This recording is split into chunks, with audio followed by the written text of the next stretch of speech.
Ang daming program. Saka yung Miyerkules, Sabado. Ayan, ha?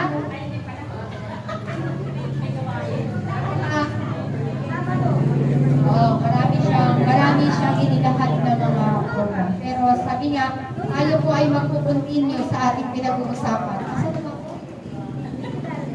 Oh, talaga nili natin. Kuya, sorry naman. Talaga ni Kuya, buti na lang, maganda. Sabi nga, naiintindihan nyo kanina yung sinabi ko? Hindi nyo naiintindihan. Kasi nga, ibinibigay yan sa, ayan yung ibibigay at ilalagay sa aking dila pagdating ng panahon.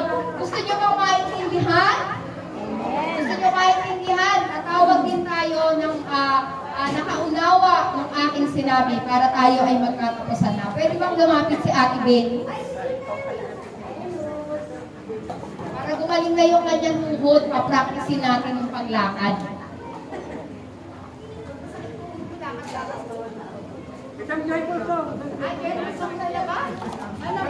Isang joyful lang. Ayan siya.